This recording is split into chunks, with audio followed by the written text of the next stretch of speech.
जलंधर सिंह विरमानी तुहाडे पसंदीदा प्रोग्राम साडी खेती विच एक बारी फिर तो हाजिर हां। साडा प्रोग्राम उन्हां किसानां लई खास है जो खेती विभिन्नता वाल कदम अगे तां वधाउंदे ने पर सही जानकारी दी अणहोंद दे चलदिआं राह विचाले ही साथ छड्ड दिंदे ने। साडा प्रोग्राम उन्हां वपारियां लई भी खास है जो किसानां तो फसल लै तां लैंदे ने पर फसल दा सही मुल कित्थे मिलदा है ये नहीं जानते। साडा प्रोग्राम घर बैठे उन्हां लोकां लई भी खास है जो किसान नूं सिर्फ एक मजदूर दे रूप विच वेखदे ने पर उसकी अर्थक मेहनत नूं नेड़ियों नहीं वेख पाउंदे।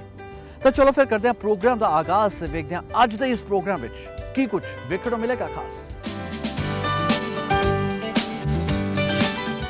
झोने की फसल तो आखिर क्यों हो रहे ने किसान दुखी, किसने पाया दुचित्ते विच किसानां नूं? किसानी नूं सही दिशा देण लई आधुनिक तरीके नाल किस तरह जमीनी हकीकत का पता लगा रहे ने माहर। ਅਤੇ सूरजमुखी फसल ਦੀਆਂ ਕੀਮਤਾਂ ਤੋਂ किसान खुश होए ਜਾਂ परेशान। इस बार रकबा घट पर झाड़ विच होया इजाफा।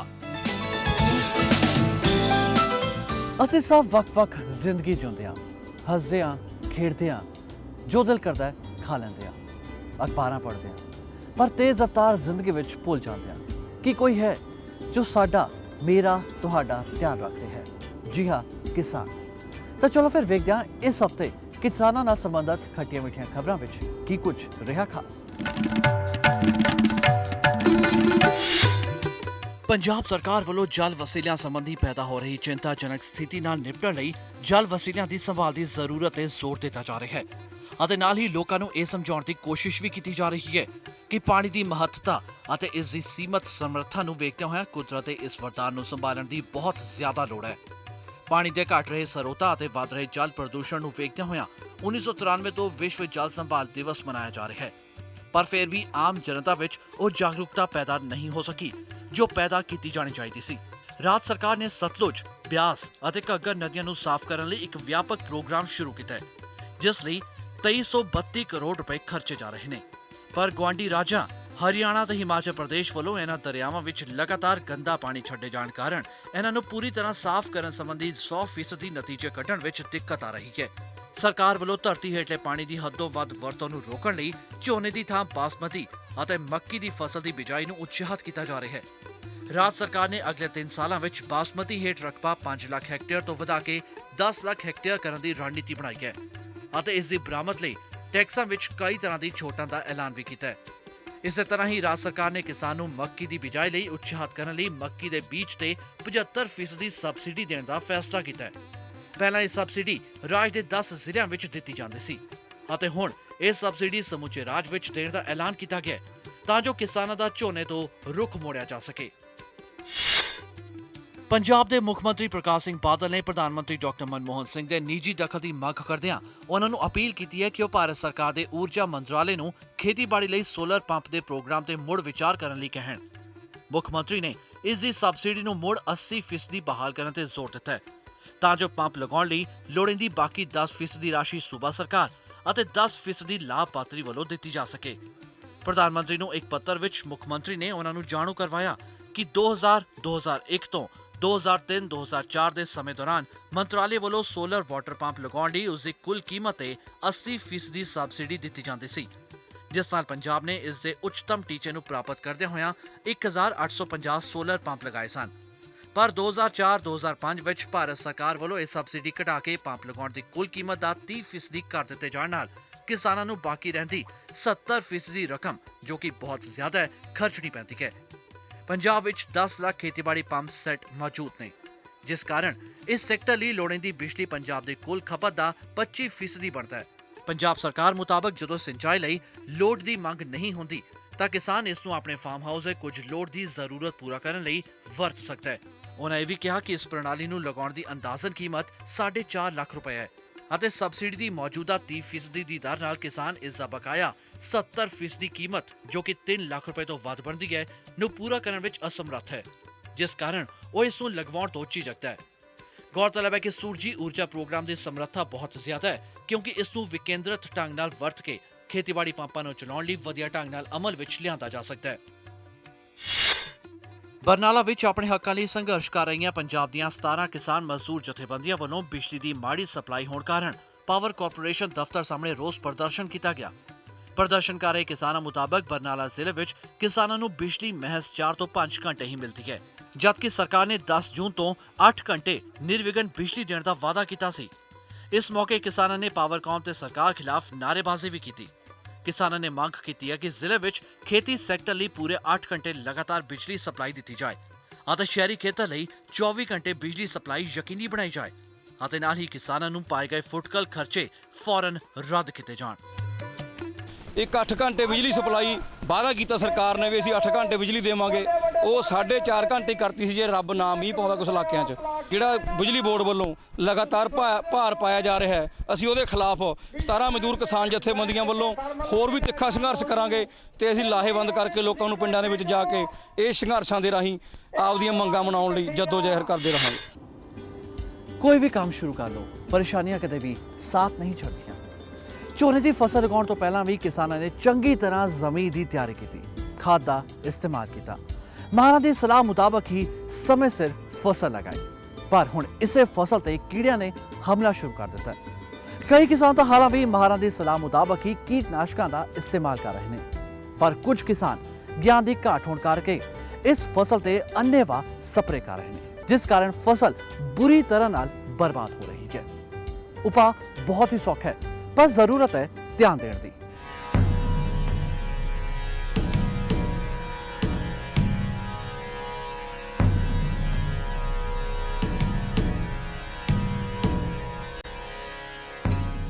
करनाल जिले विच झोने की फसल विच पत्ता लपेट कीड़ा अपना फन फैला रहा है। रोपाई ढंग नाल जो फसलां लगाईਆਂ गईਆਂ सन, उन्हां विच ज्यादातर खेतां विच ਇਹ कहर विखाई दे रहा है, जिसने यकीनन किसानां दी चिंता जरूर वधा दी है। कई किसान ਤਾਂ ਖੇਤੀਬਾੜੀ ਮਾਹਰਾਂ ਦੀ ਰਾਏ ਲੈ ਕੇ ਆਪਣੀ ਫਸਲ ਨੂੰ ਬਚਾ ਰਹੇ ਨੇ, ਪਰ ਕਈ ਕਿਸਾਨ ਅੰਨ੍ਹੇਵਾਹ ਤਰੀਕਿਆਂ ਨਾਲ ਕੀੜੇਮਾਰ ਦਵਾਈਆਂ ਦਾ ਇਸਤੇਮਾਲ ਕਰਦੇ ਵਿਖਾਈ ਦੇ ਰਹੇ ਨੇ, ਜਿਸ ਨਾਲ ਨਾ ਸਿਰਫ ਵਾਤਾਵਰਣ ਤੇ ਬੁਰਾ ਪ੍ਰਭਾਵ ਪੈਂਦਾ ਹੈ, ਨਾਲ ਹੀ ਉਹਨਾਂ ਦੀ ਇਸ ਗਲਤੀ ਕਾਰਨ ਰਹਿੰਦੀ ਖੁੰਦੀ ਫਸਲ ਵੀ ਬਰਬਾਦ ਹੋ ਰਹੀ ਹੈ। ਦਰਅਸਲ ਕਿਸਾਨ ਇਹਨਾਂ ਕੀੜਿਆਂ ਬਾਰੇ ਜ਼ਿਆਦਾ ਗਿਆਨ ਨਹੀਂ ਰੱਖਦੇ, ਜਿਸ ਕਾਰਨ ਮਨ ਮਰਜ਼ੀ ਕਰਦਿਆਂ ਗਲਤ ਕਦਮ ਚੁੱਕ ਲੈਂਦੇ ਨੇ ਅਤੇ ਫਿਰ ਇਸੇ ਕਾਰਨ ਦਵਾਈਆਂ ਪਾਉਣ ਦੇ ਬਾਵਜੂਦ ਵੀ ਝੋਨੇ ਦੀ ਫਸਲ ਤੇ ਇਸ ਕੀੜੇ ਦਾ ਅਸਰ ਵੱਧਦਾ ਜਾ ਰਿਹਾ ਹੈ। ਜ਼ਿਲ੍ਹੇ ਦੇ ਦਰਜਨਾਂ ਪਿੰਡਾਂ ਦੀ ਫਸਲ ਇਸ ਕੀੜੇ ਦੀ ਜਦ ਹੇਠ ਆ ਚੁੱਕੀ ਹੈ, ਜਿਸ ਕਾਰਨ ਕਿਸਾਨਾਂ ਦੇ ਮੱਥੇ ਤੇ ਚਿੰਤਾ ਦੀਆਂ ਲਕੀਰਾਂ ਸਾਫ਼ ਵੇਖੀਆਂ ਜਾ ਰਹੀਆਂ ਨੇ। पत्तल पेट सुंडी ने जी सारी फसल बर्बाद कर दी जी, और बिल्कुल मरने की कगार पे है जी जमींदार। ना जी कोई वो नहीं होया जी, दवाइयाँ तो डाल दी, कोई फायदा नहीं जी, बर्बाद हो गया जी बिल्कुल। हमारी तो ये जो फसल थी वो पूरी बर्बाद हो गई जिससे पत्तल पेट सुंडी से, और दवाइयाँ भी सब यूज़ कर ली जी, किसी भी दवाई ने काम नहीं किया जी। जितने भी ज़मींदार जाते हैं तरह तरह की दवाई सभी ने यूज़ करके देख ली जी। गांव में से कम 20-30 किसानों ने सभी दवाइयों का वो कर लिया जी। अब तो लास्ट स्टेज पे मरने की उस पे आए हैं जी, सभी का बुरा हाल है जी, किसी भी दवाई ने काम नहीं किया जी। ਖੇਤੀਬਾੜੀ ਮਾਹਰਾਂ ਮੁਤਾਬਕ ਮੀਂਹ ਪੈਣ ਤੋਂ ਕੁਝ ਸਮੇਂ ਬਾਅਦ ਮੌਸਮ ਵਿੱਚ ਨਮੀ ਰਹਿਣ ਅਤੇ ਫਿਰ ਕਦੇ-ਕਦੇ ਸੋਕਾ ਰਹਿਣ ਦੀ ਹਾਲਤ ਵਿੱਚ ਝੋਨੇ ਦੀ ਫਸਲ ਵਿੱਚ ਪੱਤਾ ਲਪੇਟ ਕੀੜੇ ਦਾ ਅਸਰ ਵਿਖਾਈ ਦਿੰਦਾ ਹੈ। ਜੇਕਰ ਪੱਤੇ ਕਾਲੇ ਅਤੇ ਨਰਮ ਹੋਣਗੇ ਤਾਂ ਉਸ ਵਿੱਚ ਕੀੜੇ ਦੇ ਹਮਲੇ ਹੋਣ ਦਾ ਡਰ ਜ਼ਿਆਦਾ ਰਹੇਗਾ। ਇਹ ਇੱਕ ਅਜਿਹਾ ਕੀੜਾ ਹੁੰਦਾ ਹੈ ਜੋ ਝੋਨੇ ਦੇ ਪੱਤੇ ਨੂੰ ਆਪਣਾ ਭੋਜਨ ਬਣਾਉਂਦਾ ਹੈ ਅਤੇ ਉਸ ਤੋਂ ਬਾਅਦ ਇਹ ਪੱਤਾ ਸੁੱਕਣਾ ਸ਼ੁਰੂ ਹੋ ਜਾਂਦਾ ਹੈ। ਇਸ ਕੀੜੇ ਤੋਂ ਜੇਕਰ ਛੁਟਕਾਰਾ ਪਾਉਣਾ ਹੈ ਤਾਂ ਮਾਹਰਾਂ ਮੁਤਾਬਕ ਜਾਂ ਤਾਂ ਖੇਤ ਵਿੱਚ ਝੋਨੇ ਦੇ ਪੌਦੇ ਨੂੰ ਤੀਲੇ ਜਾਂ ਹੋਰ ਕਿਸੇ ਚੀਜ਼ ਨਾਲ ਝਾੜ ਦੇਣਾ ਚਾਹੀਦਾ ਹੈ ਤਾਂ ਜੋ ਉਹ ਕੀੜਾ ਜ਼ਮੀਨ ਤੇ ਡਿੱਗ ਜਾਏ, ਜਾਂ ਫਿਰ ਮੋਨੋਕ੍ਰੋਟੋਫਾਸ 250 ml ਦਵਾਈ ਦਾ ਫੀ ਏਕੜ ਛਿੜਕਾਅ ਕਰੋ ਅਤੇ ਖੇਤ ਵਿੱਚ ਜਿੱਥੇ ਤੱਕ ਹੋ ਸਕੇ यूरिया खाद का इस्तेमाल घट करना चाहिए। ये जो कीड़ा है ख़ास तौर से जब ज़्यादा नमी होती है उस समय पे देखने में पाया जाता है।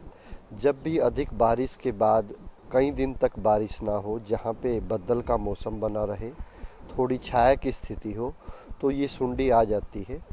इस सुंडी को यदि ये कम मात्रा में है, 10% से कम पौधों पे है, तो कोई भी दवाई का प्रयोग न करें। यदि इससे अधिक संख्या में ये सुंडी पाई जाती है तो इसको नियंत्रित कर सकते हैं। इसके नियंत्रण के लिए आप यदि स्वाभाविक रूप से रस्सी या कोई भी जो छतरी टाइप से कोई भी आप झाड़ ले सकते हैं, उससे इस पत्ते को यदि खोल दें तो ये सुंडी स्वतः ही पानी में अंदर गिर जाती है और डूब कर मर जाती है। यदि किसान भाई किसी भी रसायन का प्रयोग करना चाहे तो इसके लिए 3-4 रसायन हैं, उनका प्रयोग आप कर सकते हैं। या मोनोक्रोटोफास दवाई है, 200 से 250 मिलीलीटर दवाई को आप छिड़काव कर सकते हैं। या क्लोरपायरिफॉस दवाई की 1 लीटर मात्रा को प्रति एकड़ की दर से 200 से 250 लीटर पानी में मिलाकर इसका छिड़काव किया जा सकता है। लेकिन साथ में एक बात जरूर ध्यान में रखें, कुछ किसान भाई फोरेट या इस तरह की दानेदार दवाइयों का प्रयोग कर रहे हैं, उससे कीड़े का प्रयोग भी बढ़ता है। और कई किसान भाई यूरिया की मात्रा ज़्यादा प्रयोग करते हैं, उससे भी कीड़े का प्रभाव बढ़ सकता है। गौरतलब है कि इस साल करनाल ਜ਼ਿਲ੍ਹੇ ਵਿੱਚ 1,65,000 ਹੈਕਟੇਅਰ ਵਿੱਚ ਝੋਨਾ ਲਗਾਉਣ ਦਾ ਟੀਚਾ ਮਿੱਥਿਆ ਗਿਆ ਸੀ, ਪਰ ਮਾਹਰਾਂ ਦੀ ਸਲਾਹ ਤੋਂ ਬਾਅਦ ਇਸ ਰਕਬੇ ਵਿੱਚੋਂ ਤਕਰੀਬਨ 2100 ਹੈਕਟੇਅਰ ਦੀ ਜ਼ਮੀਨ ਮੱਕੀ ਦੀ ਬਿਜਾਈ ਲਈ ਛੱਡ ਦਿੱਤੀ ਗਈ ਤਾਂ ਜੋ ਕਿਸਾਨਾਂ ਨੂੰ ਮੱਕੀ ਦੀ ਫਸਲ ਲਈ ਉਤਸ਼ਾਹਿਤ ਕੀਤਾ ਜਾ ਸਕੇ। ਕਰਨਾਲ ਵਿੱਚ ਹੁਣ ਤੱਕ ਟੀਚੇ ਮੁਤਾਬਕ 1,40,000 ਹੈਕਟੇਅਰ ਵਿੱਚ ਝੋਨੇ ਦੀ ਬਿਜਾਈ ਕੀਤੀ ਜਾ ਚੁੱਕੀ ਹੈ, ਜਿਸ ਵਿੱਚ ਤਕਰੀਬਨ 98 ਲੱਖ ਹੈਕਟੇਅਰ ਵਿੱਚ PR ਗਰੁੱਪ ਦੀਆਂ ਕਿਸਮਾਂ ਬੀਜੀਆਂ ਗਈਆਂ ਨੇ, जबकि बासमती ਝੋਨੇ ਦੀ ਬਿਜਾਈ ਦਾ ਕੰਮ ਜ਼ੋਰਾਂ ਤੇ ਹੈ। ਅਗੇਤੀ ਫਸਲਾਂ ਜੋ ਕਿ ਹੁਣ ਫੁੱਟ ਰਹੀਆਂ ਨੇ, ਉਹਨਾਂ ਵਿੱਚ ਹੀ ਪੱਤਾ ਲਪੇਟ ਕੀੜੇ ਦਾ ਅਸਰ ਵਿਖਾਈ ਦੇ ਰਿਹਾ ਹੈ। ਸੋ ਕਿਸਾਨ ਵੀਰਾਂ ਨੂੰ ਹਮੇਸ਼ਾ ਇਹ ਯਾਦ ਰੱਖਣਾ ਚਾਹੀਦਾ ਹੈ ਕਿ ਕੀਟਨਾਸ਼ਕ ਸਿਰਫ ਕੀੜਿਆਂ ਲਈ ਹੀ ਨਹੀਂ ਸਗੋਂ ਇਨਸਾਨਾਂ ਲਈ ਵੀ ਘਾਤਕ ਸਾਬਿਤ ਹੋ ਸਕਦਾ ਹੈ ਜੇਕਰ ਇਸ ਦੀ ਹੱਦ ਤੋਂ ਵੱਧ ਵਰਤੋਂ ਹੋ ਜਾਏ। ਸੋ ਅੱਜ ਰੁਕਾਂਗੇ ਇੱਕ ਛੋਟੇ ਜਿਹੇ ਬ੍ਰੇਕ ਦੇ ਲਈ, ਛੇਤੀ ਹਾਜ਼ਰ ਹੋ ਰਿਹਾ, ਬਣੇ ਰਹੋ ਸਾਡੇ ਨਾਲ।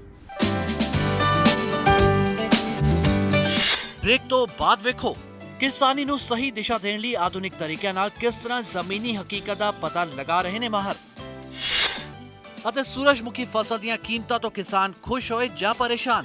ਇਸ ਵਾਰ ਰਕਬਾ ਘੱਟ ਪਰ ਝਾੜ ਵਿੱਚ ਹੋਇਆ ਇਜ਼ਾਫਾ।